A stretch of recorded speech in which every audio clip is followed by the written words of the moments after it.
Tonight on Bridge City News, Dr. Theresa Tam asserts that the federal government acted rapidly to warn Canadians of COVID-19. Prime Minister Justin Trudeau says that the fate of We Charity is unfortunate. And lawyers for George Floyd's family were angered by claims his death was caused by a drug overdose. Your nation, your province, your southern Alberta. From the heart of Lethbridge, it's Bridge City News Weekend Edition. Good evening, I'm Loris Alexander. Thank you for joining us. On Friday, Canada's Chief Public Health Officer, Dr. Theresa Tam, defended a decision not to ramp up warnings about the COVID-19 pandemic until the middle of March. Tam says plans for lab testing and briefings for provinces and territories began January 2nd, 2 days after she was alerted to a mysterious virus in China. However, Tam says that the virus did not start spreading in Canada until March, after which the government acted rapidly. Ever since we got information about the cluster of pneumonia in Wuhan, domestic preparedness already began to escalate. We developed lab testing. We actually identified our first cases towards the end of January and have been asking for preparedness. And I don't know if people recall, I mean, in February we were saying the window for preparedness is closing. People need to prepare.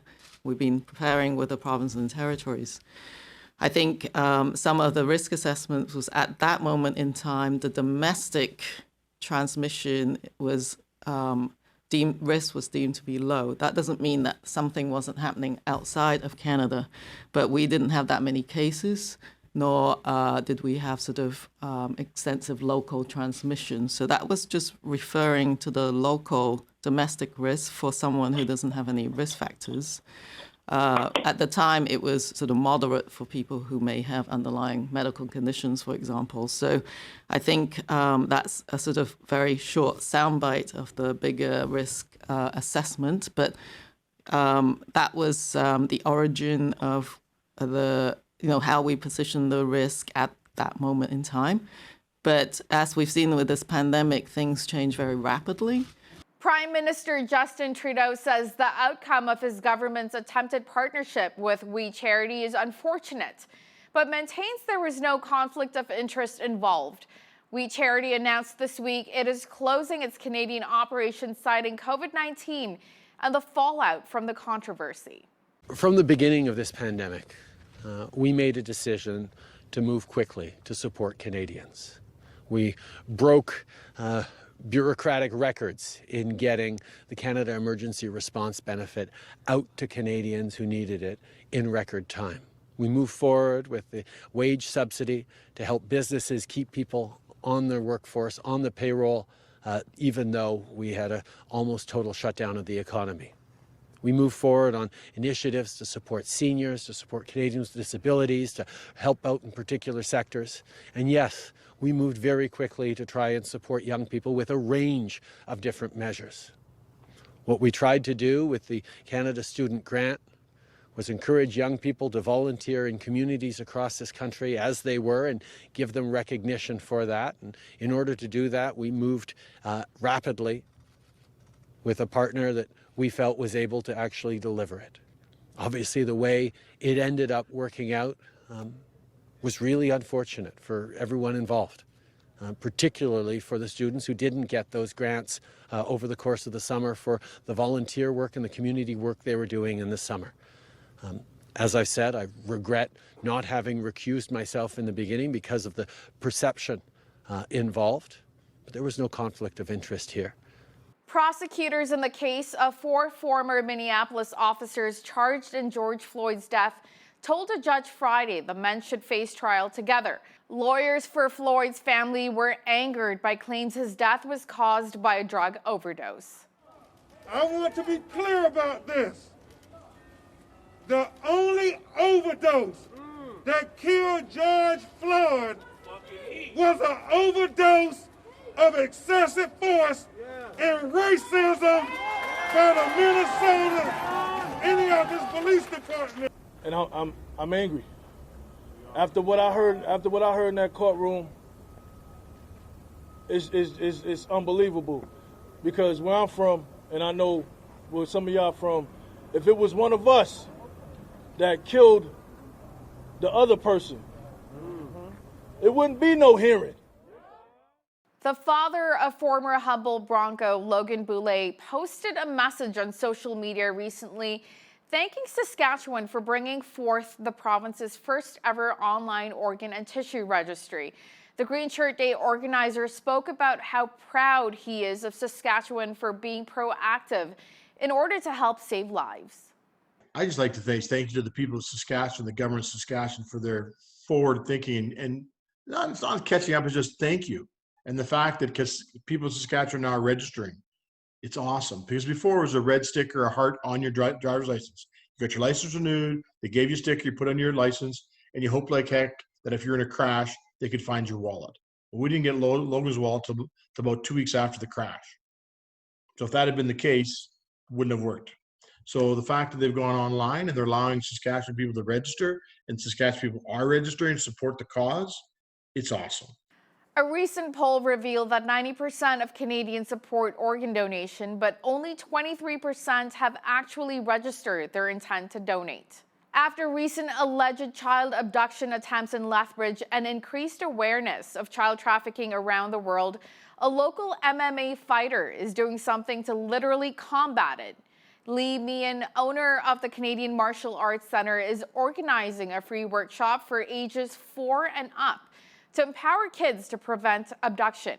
You can see it all over the news now, stuff that's being suppressed and stuff that's actually out there on the pedophilia and the trafficking of children. And I just think it's horrific, and we got to do something about it. And again, if we don't know about it, we need to educate ourselves. It's the real pandemic, and that's something we have to deal with. And you know, being a martial artist and my goal is to train the children to be safe, learn how to protect themselves, prevent bullying, and this is another one of those lines. We have to teach our children how to do things to protect themselves in a violent situation. The workshop sold out within an hour of it being advertised. Meehan says he plans to organize more workshops in the future. Bridge City News was at the Lethbridge Farmers Market today, and we spoke with two businesses. One was candy and the other was corn. Generally, I have probably about 15, 16 different flavors of fudge. It's a little hot now, but in a couple of weeks, we're going to have the brittles out, which actually was the origin of the company, was just peanut brittle. And then I would say that probably my most popular product is the chocolate Twizzlators in the chocolate line in that. But yeah, just and then we'll do seasonal things as well. People are keeping their they're buying more necessities, so it is kind of affecting my business because my I'm treats. You shouldn't make a meal out of it. Some people do, but you're not gonna make a meal out of it, whereas the vegetables in that. But definitely the traffic is slower. Our family farm is a 5-generation family farm. We've been growing Tabor corn for quite a while, but it wasn't been until the last, 10 years or so where we started going more street side and doing more farmers markets and kind of more vendoring ourselves. And this year it's a little bit slower at the market, mainly just because the foot traffic at the market, the attendance is down a little bit. But besides that, it seems like everyone who's coming to the market, they're happy with a lot of the products here, and they're happy with our product also. It really helped us in the past when we were right by the entrance and the exit, whereas now this year we're just at the entrance and then they have to exit out on the west end of the building. So I feel like that has slowed down our foot traffic a little bit, but hopefully next year I'll be back to normal. It's what makes Tabor corn unique is the hard work that our forefathers did to always provide a great quality crop. So it's kind of built that reputation over time, and we've done our best to make sure that we uphold that reputation and always provide a great quality of Tabor corn that everyone can enjoy through the summer. Recapping one of our top news stories, prosecutors in the case of 4 former Minneapolis officers charged in George Floyd's death told a judge Friday the men should face trial together. Lawyers for Floyd's family were angered by claims his death was caused by a drug overdose. And a look at weekend weather. Air quality will be worse this weekend as smoke from California wildfires travels north. Tonight, expect hazy skies into the evening and a low of 6 overnight. On Sunday, it should be mainly sunny with local smoke in the afternoon, reaching a high of 28 degrees. Up next, BCN's Jeanette Roche speaks with Alberta's director of the Canadian Taxpayers Federation, Franco Terrazzano, on Alberta's $100 billion debt. But first, here's a look at what's happening in and around your community. Here's your Bridge City News community calendar. Seniors Golf is held every Tuesday and Thursday at Evergreen Golf Center. Come for a fun 9-hole game. Cost is $11 per person, and golfers must supply their own clubs. For more information and to book your tee time, call 403-329-4500. The Center for Suicide Prevention is hosting their 3rd annual Run for Life on Sunday, September 27th. Run for Life is a virtual event this year. Anyone who is passionate about suicide prevention is welcome to join for a virtual journey from darkness into light. Walk or run to remember your loved one and raise awareness for suicide prevention. For details, visit Center for Suicide Prevention Facebook page and follow the events link.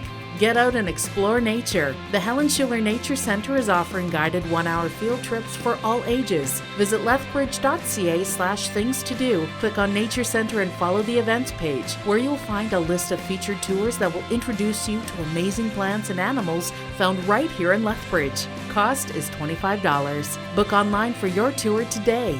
And that's your Bridge City News community calendar.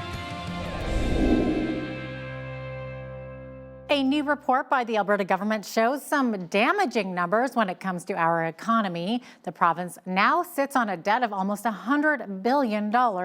Joining us today to talk about this is Alberta Director of the Canadian Taxpayers Federation, Franco Terrazzano. Franco, thank you so much for joining us today. Oh, it's my pleasure. Thank you so much for having me on. Now, $100 billion. Okay, so break that down for us. How much does that add up to per Albertan, and how does this debt impact our day-to-day lives? Well, it certainly was a dire fiscal update from the Alberta government. We're looking at a deficit of just over $24 billion. That's the largest deficit in the province's history. And as you mentioned, the debt is going to be about $100 billion by the end of the year. And if I can break that down, that's just over $22,000 that each Albertan is going to owe if the Alberta government doesn't get its spending under control. And, to make a bad situation worse, we're also paying interest on the debt. That's about $2.5 billion. So it was a dire fiscal update, to say the least. Okay, so there's this massive debt, and then there's the increase of Alberta's deficit, which is now $24.2 billion. So $16.8 billion higher than estimated. How did this happen? Well, certainly COVID-19, the economic shutdown, and the collapse in oil price this year played a part, absolutely. But the roots of this problem were planted years ago. I'm sure many Albertans remember when former Premier Ralph Klein held up that paid in full sign to symbolize a debt-free Alberta. Well, almost as soon as he held up that sign, the Progressive Conservatives started eroding our finances. They doubled program spending between 2004 and 2015. Then the NDP came to power, and we know that story. They continued the spending spree. The NDP were actually so fiscally irresponsible that they increased taxes, and they still racked up tens of billions of dollars in debt. And then the UCP came to power. They were elected to get our finances in order. But instead of really fixing the problem, they've just been doing more damage control, so to speak. And look, we either learn from our family, or we learn from school, or we learn early in life that you can't spend your whole paycheck when you get paid. Well, Albertans haven't been saving for a rainy day, and then we get impacted by this economic downturn, and here we are, some really bad numbers. Okay, so how do we compare to other provinces in regards to this debt? Well, I mean, all provinces right now are experiencing some trouble. Obviously, the federal government debt is ballooning, deficit ballooning. But one of the key things in Alberta that I think all taxpayers need to keep a close look on is government spending.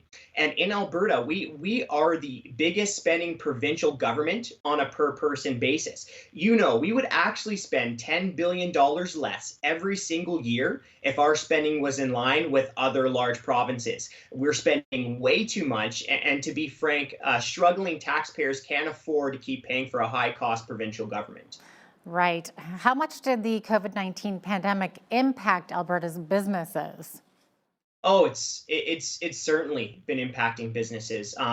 It's really unfortunate, but we hear about so many businesses, especially so many small businesses, who are just worried about getting their staff back to work, who are just worried about whether or not they're really going to be able to recover. And likewise, we've been hearing from so many families as well, right? Struggling, worried about their life savings, worried about their grocery bills, getting the food on the table, and that's one of the reasons why we're so adamant at the Canadian Taxpayers Federation that tax hikes to pay down the deficit and the debt have to be off the table. There's no way that families or businesses can afford higher taxes right now. Yeah, it's been really heartbreaking hearing some of the stories. Absolutely. Okay, so what about revenue? Should the government be thinking about increasing taxes? No, the government cannot be increasing taxes. It just absolutely cannot. And if there is a silver lining here for taxpayers, there's been a lot of bad news, but maybe a silver lining is that our politicians are understanding that fact. Premier Kenney was absolutely right when he said he can't imagine a dumber thing to do than to hike taxes. And, Premier Kenney and Prime Minister Justin Trudeau, it doesn't seem like they always agree on much, but they agree on this point because the Prime Minister has also said that the feds are not going to be increasing taxes. And if you want to look at the revenue, well, you got to get the economy going again. You got to attract investment. You got to get businesses firing on all cylinders. You got to get workers back to work and spending money. And increasing taxes is not going to help the economy. Okay, so like you said, little silver lining there at least. So where specifically does the government need to make its cuts then? Well, I would say there's four places. First, you gotta get the little things right. Before you can get the big things right, you gotta get the little things right. And that means keeping office expenses, politicians' expenses, travel expenses, you gotta keep those under a microscope. Number two, and I would say this is low-hanging fruit, is you gotta scrap corporate welfare. That's government subsidies to businesses, loans, loan guarantees, stuff like that. And Premier Kenney in the past and United Conservatives as well have been saying you got to get government out of the losing business of business. You can't have government picking winners and losers. It's very costly. It's very risky for taxpayers. But unfortunately, we're seeing the United Conservatives announce new subsidies for petrochemical subsidies, announce more funding, giving tax dollars to venture capital funds. That can't be happening. And third, you have to address the cost elephant in the room, and that's growing labor costs in government. To be frank, there's no way you balance the budget and begin paying down the debt unless you take some air out of ballooning government labor costs. And not only is it needed, it's warranted because so many Albertans outside of government have been hit hard over the last 5 years with layoffs, with pay reductions. Many are still underemployed. And it's not fair to ask taxpayers, struggling taxpayers, to keep paying for a bloated bureaucracy. And finally, we have a $10 billion spending problem. So you have to take the macro approach. There's no reason when we're running an inefficient provincial government where we can't find savings in every single department. So when you're talking labor costs, do you think that salaries are too high or there's just too many government employees? Well, it's got to be a little bit of both. The first place, we should hopefully see the government addressing salaries and benefits first. And the Canadian Taxpayers Federation, we've done a lot of research on that, and Alberta government employees are earning, in many cases, a premium compared to their counterparts in other provinces. Let's look at the top bureaucrats, the deputy ministers in Alberta, who are the heads of departments. They're receiving about a 30% compensation premium compared to provinces like the Ontario West, so Ontario, BC, Saskatchewan, and Manitoba. So you have to start with salaries and benefits. And you know what? You might have to look at some government cuts as well. Okay, so you talked about the need to grow the economy. How does the government do that? Well, Premier Jason Kenney's got to get back to basics, and he's got to go through the economic strategy that he sold to Albertans and that Albertans voted for. And there's a few core principles: lower taxes. He deserves credit for reducing the business tax to 8%. That's going to help our economy. That's going to help attract investment. Then you got to cut red tape. That's a no-brainer. And finally, that third pillar is you have to push back against damaging federal policies, like the federal carbon tax, like the No More Pipelines law, like the discriminatory tanker ban. We've got to get our energy industry back and firing on all cylinders again. But it's not just the province. We need all hands on deck. We need municipalities across Alberta to tighten their belts to lower property taxes. And then we need the feds. The feds need to play ball, because right now the feds have got a regulatory noose around our economy. So we need all three levels of government to be on deck here, to be controlling spending and lowering taxes. Okay, so in your opinion, how long will it take for Alberta to get back in the black? Well, it's difficult. I don't have a crystal ball, and you know what? There's probably many politicians, not just in Alberta, but across Canada, who are struggling with that very thing. Now, we did hear the government of Quebec say that they plan on balancing the budget without increasing taxes by 2025. We saw pretty quickly after the fiscal update was released by the Alberta government, UCP MLA said he wants it to balance the budget by, I believe he said 2024. But I'll tell you right now, it's difficult to give a exact date, but the quicker we can do it, the better, because we really don't want to exacerbate the problem. We really don't want to increase the debt tab, and we really don't want to see our interest costs going up. Yeah, that's right. All right. Now, do you think that the Alberta government did enough to help Albertans and the economy? Well, they have done some good things, like lowering the business tax, like making Alberta one of the most attractive business tax systems in all of North America, not just Canada. That's the good stuff. But there's been some bad stuff too, right? The Alberta government has, as I've been saying, they've been spending wasteful money on corporate welfare programs. They introduced another petrochemical subsidy. We already had one before that was costly. So that's the bad news. And I've said some good, I've said some bad, and here's one more thing that Premier Jason Kenney needs to do. Families need income tax relief as well. So he needs to look at lowering personal income taxes. But the only way that he can do that without increasing the deficit is he's got to really tighten the belt and really cut spending. Yeah. Franco Terrazzano, Alberta Director of the Canadian Taxpayers Federation, thanks so much for joining us today. Oh, thank you so much for having me on. Climate change continues to be a hot topic of debate. Now, what are some of the causes of climate change? Are the changes to climate cyclical? Gregory Wrightstone likes to discuss climate change. He's a geologist and author of the bestseller Inconvenient Facts, and he joins me from Pennsylvania. Greg, welcome back to BCN.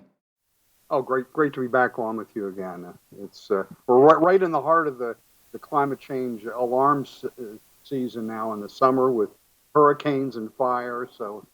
Yeah, we've seen some of those wildfires in Southern California, Central California again. But at the same time, in Europe, there are record low temperatures in Sweden and Norway. They're actually having frost in July. Now, some people say, well, that's not called global warming anymore. That's why we call it climate change. Yeah, if they were record highs, it would be the front page of the New York Times or any of the big papers that would be running on the news every night. When we see record lows, we hear crickets. Because they conflate these high temperatures and any catastrophic event that happens to climate change. And that's what they do. They want to instill this climate of fear, and that's really their object. Let's talk about your passion discussing climate change then, Greg. Why is it so important to debate this? Yeah, I got into this. I spent my career as a geologist searching various aspects of the Earth's geologic history. But when I started getting into this, it was really a search for the truth. It was my own search for the truth about climate change. And as I got into it, I went back to the base data and looked at the actual data from NASA, NOAA, peer-reviewed studies, UN reports. And what I found was frankly shocking. I found that what we were being told by the UN, by the mainstream media and the like, it just ran almost entirely opposite of what I found the science, the facts, and the data tell us. For example, one thing I always use, everybody thinks forest fires in California are increasing. They're not. the forest fires in California over the last, this is just one example, over the last 30 years have declined by almost 50% over the last 30 years. They declined. You wouldn't know that. Nobody knows that. Now the area burned has increased, but that's a forest management issue. And we can go on. There was another this what I call the UN extinction host, where the UN came out with a report 2 months ago that there'd be 1 million extinctions over the next several decades. That would require 20,000 to 25,000 species to go extinct every year. Well, I went back and looked at the exact same data. You know what it's been for the last 30 years? I'm not going to make a guess. Two per year. They're saying there'll be 20,000. There's 2 per year. And that's from the IUCN Red List. That's what the science tells us. And what they're doing is they're trying to instill a climate of fear, and we need an alarmed population to pass otherwise onerous and painful regulations like the Paris Climate Accord. Here in the United States, we have our Green New Deal, $90 to $100 trillion for us here in the United States over 10 years. You're experiencing that in Canada right now with a push for wind and solar that's driving up here. Well, and single-use plastics too. You know, we've chatted a bit about that too, with Ottawa wanting to implement that, but that's taken a seat. You know, that's on the back burner right now with COVID-19. What about some of these climate change scientists that you butted heads with? They're saying, you know, Greg, you're a geologist, leave the climate science to us. Yeah, well, I've been recently accepted as an expert reviewer for the United Nations Intergovernmental Panel on Climate Change. That's they issue every year a 5-year report. We're in the 6th assessment report. I'm accepted as an expert reviewer in that. I'm a geologist. I'm not a climate science guy, but there's probably 40 different disciplines that are involved in climate change, and this is one of them. And it's a big, big important thing because as a geologist, I look at the big picture. I look at not decades of temperature, a couple hundred years, but I look at centuries, thousands of years, and millions of years of data to show that what we're experiencing now, we're in a 300 plus year warming trend. There's no doubt we are. That's just a fact. We're in this warming trend, but it looks very similar to many other warming trends in the past that were warmer than what we are today. The last one was called the medieval warm period. And these other warm periods that we saw, this is what's fascinating. I'm working on my new book now, and I'm really taking a deep dive into the relationship between the rise and fall of temperature and the rise and fall of humanity and civilization. And there's just a strong correlation during each of the previous warm periods, again, warmer than we are today. Great civilizations rose up. People prospered. Food was bountiful. No one went hungry. It was the cold periods that were horrific.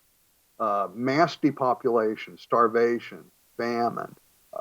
And I don't know if we have time, there's just a great story relating climate change and the witch hunts of the late Middle Ages. 30 to 40,000 witches were burned at the stake and killed during the cold of what's called the Little Ice Age. As it started getting cold, crops failed, famine set in, and they blamed it on weather-causing witches. And I've got a chart that's going to be in my book showing the number of witches killed per decade versus temperature, and there's this great correlation. And it's fascinating when people hear that, they go, huh. So I always say, fear the cold. But we're being told, oh my God, oh my God, oh my God, it can't get more than 1.5 degrees centigrade colder than or warmer than it is today, or we're all going to die. No, we're not. History tells us just the opposite. Greg, let's talk about the big bucks involved in climate change. It's made Al Gore a multimillionaire. Last report says he's worth over $330 million. Yeah, well, I'm surprised it's not higher than that.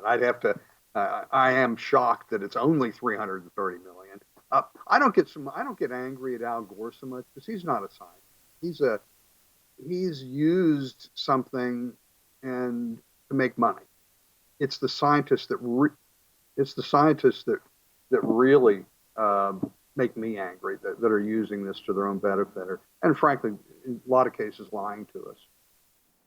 Now, in a blog you wrote in May of this year, you mentioned that the Earth has recorded its 600 millionth consecutive cooler than average month. This may go against that popular doctrine of, like we discussed earlier, the global warming.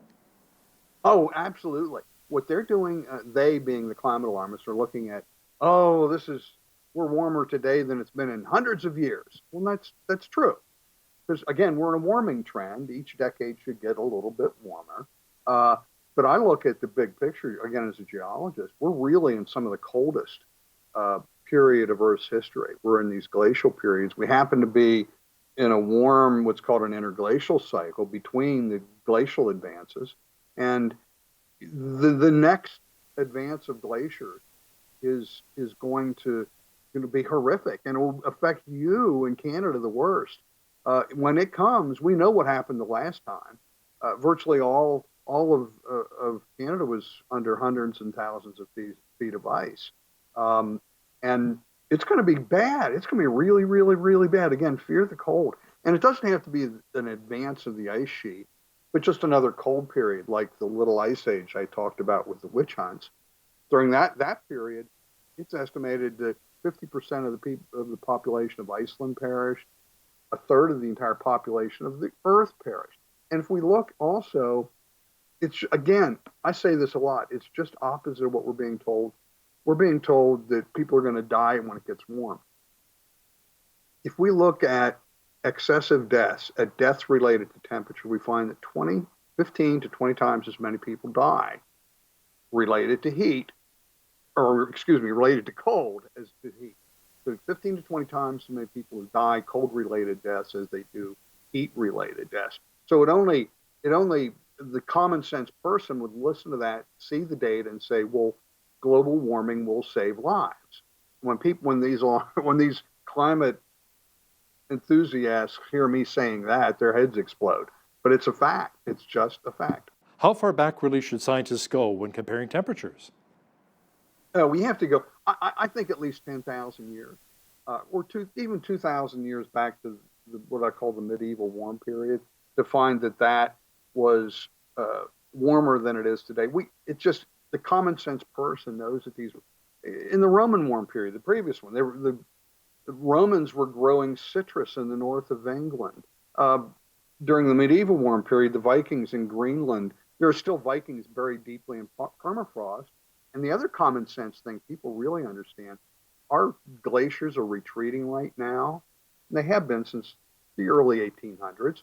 As they're retreating, they're exposing archaeological information on farms and villages. They're exposing mature forests that are not. Well, think about that.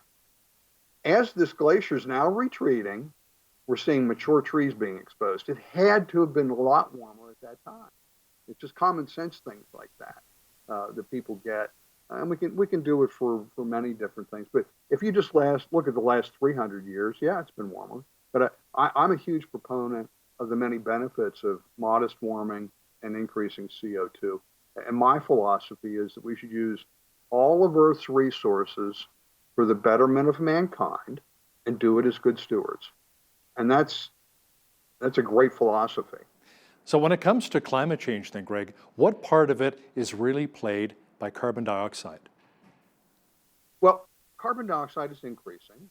The increase in carbon dioxide is due mainly to our burning of fossil fuels, about 6% due to cement manufacture that people don't know. But it's due to us. We've increased, let's just say 130 parts per million to a little over 400. That increase is due to us. It's a greenhouse gas. It provides some greenhouse warming to the atmosphere. I just believe it's very modest and overwhelmed by those same natural forces that have been driving temperature since the late 1600s. And we see, well, the first half of the 20th century had virtually no carbon dioxide driven warming, but yet it warmed at about the same rate as what we have in the post-World War II when we started adding a lot of CO2. Those same natural forces that have been in action since the dawn of time didn't stop in the middle, or start in the middle of the 20th, or stop in the middle of the 20th century. They're in action today just as they have been, again, since the dawn of time. And it's just common sense. People need to understand that as a geologist, we look at what happened in the past. We say those processes are acting today as they did in the past. There are actually concerns that glaciers are disappearing from the Canadian Arctic landscape. Your thoughts on that? I haven't seen specifics about that. There are Canadian glaciers all over the world, again, are in retreat, but the retreat is not accelerating because of CO2. If you look at the glacial retreat, I've got a chart in my book of 169 glaciers all over the Northern Hemisphere, showing that that rate's about the same as it was in the mid-1800s, where there was no CO2 driven. And if we look, Dr. Timothy Ball has a study I just looked at in terms of tree line in Canada. The tree line has moved northward 100 kilometers, according to Dr. Ball, over the last 100 years. We can just trace that northward. So it's happening. Yes, welcome it, embrace it. Back before climate science became politicized, those warm periods were called climate optima. They were called climate optima for a reason, because both the Earth's ecosystems and humanity prospered by the warming. Again, food was bountiful, food was plentiful, and it was the intervening cold that was horrific. Now, in another blog you posted earlier this year, you mentioned a study which ran from 2000 to 2018, which concluded that the United States was already in a mega drought, one of the worst in about 1,200 years. The study was based on tree ring data. Tell me more about that. Yeah, well, tree ring data is famously, notoriously horrible for prediction of temperature. But in this particular study, I went and looked at, they predicted this drought, the continuing mega drought that we were in the Southwest United States. Well, I went back and looked at the data.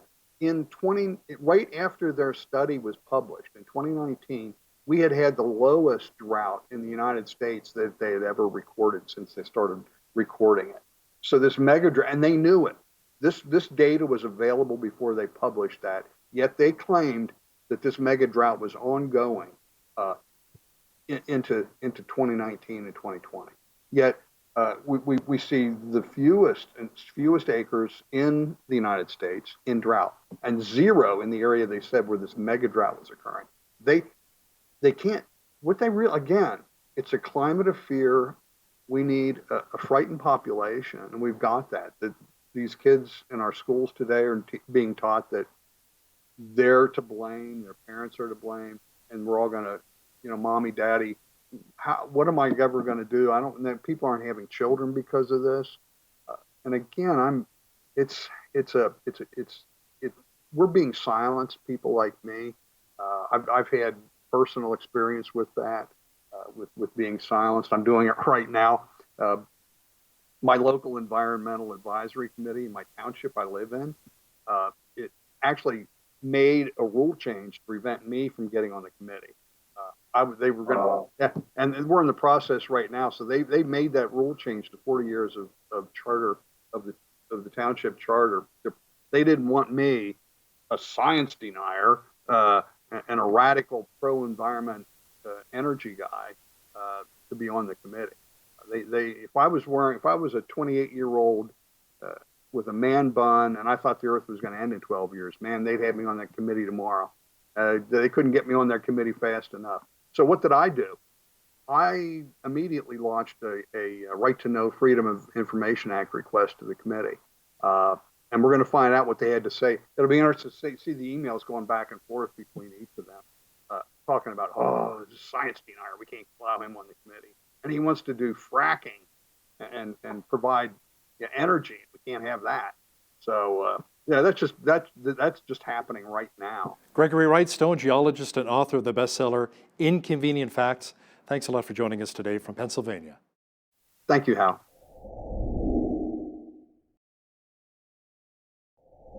Cancer, just the word itself can strike fear into our hearts. Most of us either know someone who has been impacted by cancer or we experienced it ourselves. Today's guest knows all about the pain, suffering, and challenges surrounding the disease. Glynis Bellick joins me now from Drayton, Ontario. Glynis is author of the book Cancer, It's No Laughing Matter, But It Helps. Glynis, thanks for joining me today on BCN. You're very welcome. Thanks for having me and for being interested in my book. You bet. Now, Glynis, this is a book about your personal journey and your battle with cancer. Why did you decide to write it? Well, to tell you the truth, it took me 10 years to, as I say in the introduction of my book, to get the guts to write this book. Basically, though, I had the idea. I really feel that, I know it sounds a little cliche, but God woke me up one night after a particularly rough time of chemo. I think it was my second or third session, and I was having a tough time and feeling, all the side effects, and lost my hair and lost my dignity, lost everything. And I was just feeling rough. So anyway, it was just kind of like I was woken up in the middle of the night and given this thought that cancer is really serious stuff, but you know what?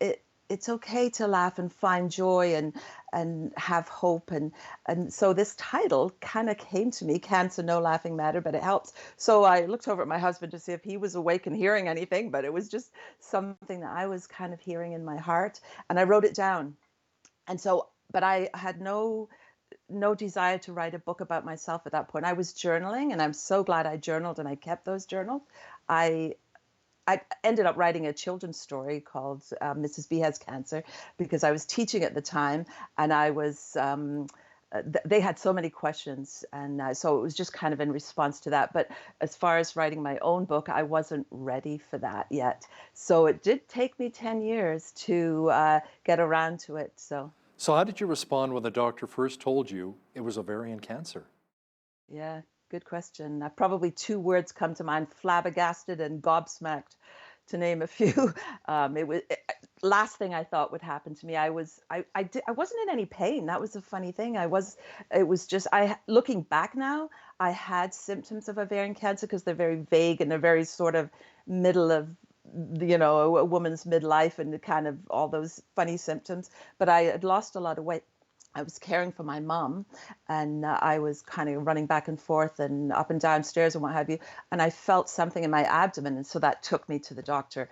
But I never took my husband to the doctor when I was going to figure out, what had happened, because I just thought it was, like I said, my uterus doing a flip flop or something. But I was rather speechless, which is hard for me. But so I had to go back. So did you go through the surgery and then maybe radiation and chemotherapy? Yes, I didn't go through radiation, but I had emergency surgery like within a couple of weeks, and then through chemo. Yeah, that was tough. Life-changing stuff. Life-changing stuff. Does open your eyes, though. How long have you been cancer-free? 10 years. Well, 10 years was my celebration to write the book, so 11 years now, because the book took me, between editing and everything else, it was a year coming out. But yeah, so yay. Yes, thank Celebrating. God for that. Any advice on you. how to deal with the fears that come up that you can maybe give to our viewers who are battling cancer? It's really hard because everybody's situation is different, but probably, where there's life, there's hope. And it makes you, it's cliche again, but it does make you stronger, or you can wallow in self-pity and go the other way. But, always hope, never give up, fight the good fight and all those wonderful things, and pray. It's okay to wallow for a while, just don't stay there. And it's amazing what you can learn through your journey. And I was bound and determined that was what I was going to do, and I did. I had a cousin who had non-Hodgkin's lymphoma, and he was telling me as he was going through his chemotherapy treatments, everything would taste metallic.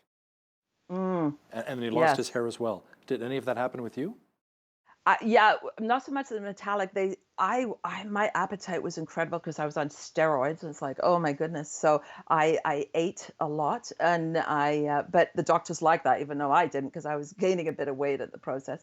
But yeah, everything is different. Like your body metabolism is out of whack. Sometimes you're sick, sometimes you're not, and there's really something, I don't know if you've heard of this, but chemo brain, that's a true thing that happens. And it means that, and it affects, again, people differently, but basically it's like things don't always, turn out the way you want them to be. Sometimes I would find something in the fridge. I thought, I don't remember putting there something that shouldn't have been in the fridge or whatever, but just silly, forgetful things. And, and it's true, your brain gets a little mangled, and yeah.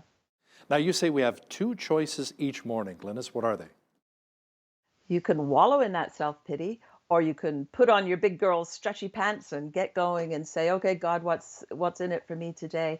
And I had to do that for a while. And it's okay to wallow for a while. You're allowed to do that. You've had this horrific diagnosis, and you don't know. And I didn't know at that point whether I was going to live or die, or whether everything was going to be successful. But, it's attitude. We can't control much. And that was what I really found out, because I I don't know if you can tell or not, but I have a bit of controlling personality. And I found out that I couldn't control much except my attitude. So I determined that I had to do that. And I had some wonderful friends, a girlfriend in Florida, actually. We went to school together, and she was my rock, and a lot of other people. And so, yeah. Let's talk about that. How important is it to have that strong support system? Yeah, very much so, very much so. But also a word of advice too, you have to be able to accept that too. And that was where I struggled a little bit. Sometimes I was like this naughty child having a temper tantrum inside, because like I can do it myself, but I really couldn't do it myself. People wanted to bring me meals or do my gardening or help me with this, that, and the other. And I didn't want to let them do it, but God convicted me one day, because I was kind of going through this, and I never said this out loud. It was just kind of to myself. But he said, Glynis, you know what? I'm going to tell you, I give people gifts of hospitality or compassion. And if you don't allow them to use them, you're denying me. And busted or what? You know, it was really an eye-opening for me. It's not that I ever arrived and I'm now perfect at that, because I still struggle with that. But every time I think about that, it really makes me think twice that, yeah, God has given other people gifts to use for times like this. So had to suck it up. I remember when my father was battling, he had a huge tumor in his esophagus. He couldn't swallow food anymore, and he starved to death when my father passed away. And I remember, you know, as an only child, being there for my father, and he says, the most important thing you can do for me, son, is like to be a sounding board, so he can unburden himself and share, and just to be there to love and support him as much as I can, and to pray for him, obviously. What advice would you give to someone who has a relative going through that journey? I think that's absolutely good advice, to be that sounding board, because a person who's dealing with cancer, their emotions are up and down. It's kind of like a helter-skelter of emotions, and some days are fine, and you know, I'm superwoman, I conquer the world. Other days you're like laying flat and you're crying your eyes out. And but yeah, it's really good to definitely pray, be there just to listen sometimes, a hand on the shoulder, you know, yes, a meal or something that just shows that you care, that you're real, you're a person, and that you have needs, and you have all these emotions. And also, I'd like to also interject here too about the caregiver, because the caregiver is really important too. And I'm sure you know about that too, caring for your father. That is tough, and because you feel helpless, don't you? You know, you want to fix it, you want to help, but really there's nothing you can do too. So I think it's important that people don't forget about that caregiver. Our family also experienced a miracle. My father was diagnosed, and 2 weeks before he died, I remember on my birthday on June 11th, I was praying because he couldn't swallow food anymore. He was just drinking liquid morphine, water. And I said to him, let's take you out to a restaurant, Dad, for my birthday. He said, son, I can't eat any solid foods.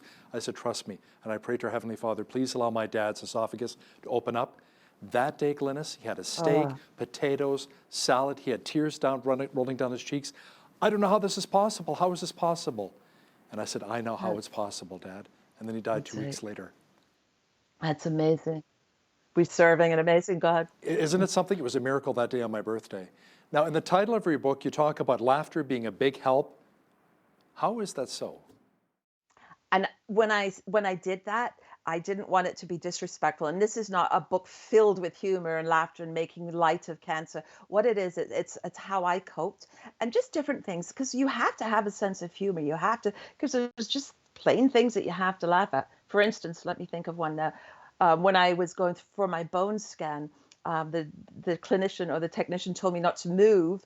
And I must have, because he said I had two heads. So then we did the two heads are better than one. Yeah. And then he said he saw a shadow, and I said, maybe it's my brain. He says, nope, there's no brain there at all. So, you know, we kind of laugh at we had to have to laugh at those small things. And when people come, you know, it's you don't have to be serious all the time. Yes, you do want to talk a little bit about your cancer and your situation, but tell me funny things. Tell me about your children, and I'll tell you about my children or grandchildren or whatever. And it's good. It kind of helps you through those tough times. You're right that God can actually turn evil into something good. What kind of good things could possibly come out of a battle with cancer?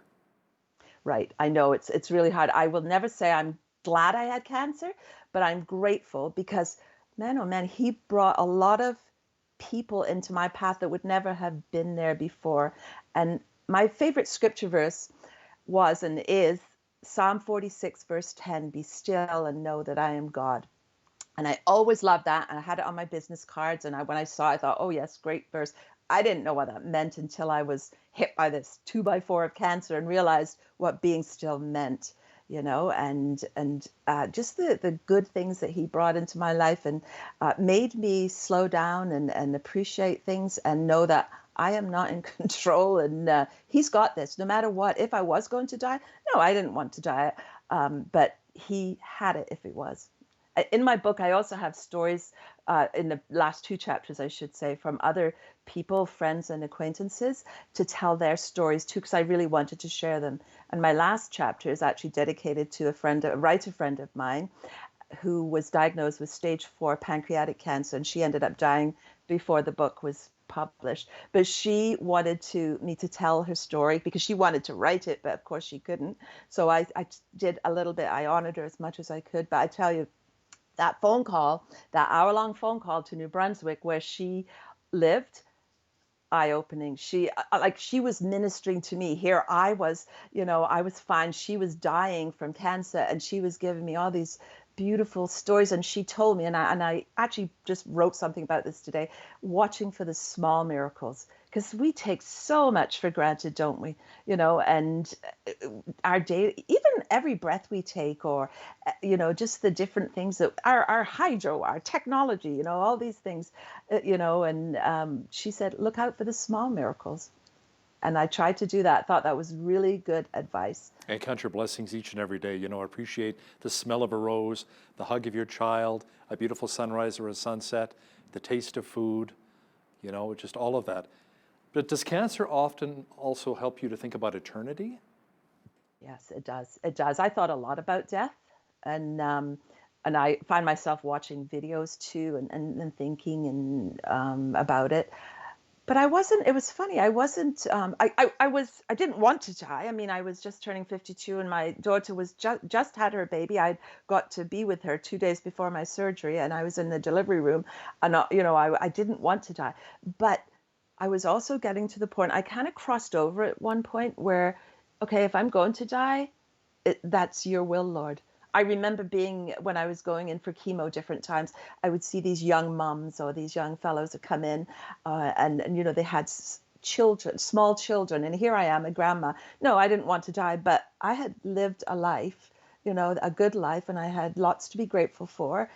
But, I just sometimes don't understand. One day I will. When we cross over, I'm sure we'll have all the answers, but not right now. We just pray and give thanks. And like you said, count blessings. Yeah, God is not finished with either of us yet here. So what is the takeaway you want readers to remember from your book, Glynis? Probably the biggest takeaway is hope. In the back of my book, I've got a whole list of things what I learned through cancer. And I think the thread of them is her hope. God is perfectly in control, I say here. I learned that God is perfectly in control. And when I doubt that for even a moment, he sends an angel to remind me. And those angels come in different forms, whether it be people, whether it be a blessing that comes through nature or whatever. But yeah, so yes, the takeaway, I would like people to always hope. Hope is great. We need hope, definitely. Never give up. Faith, hope, and love, and the greatest of these is love. These is love. Amen. I wrote that today, too. Glynis Bellick, author of Cancer, It's No Laughing Matter, But It Helps. Thanks so much for joining me today from Drayton, Ontario. You're welcome. Thank you so much, Hal. Nice talking to you. You as well. On behalf of all of us here at BCN, I'm Hal Roberts. God bless, and thanks so much for watching.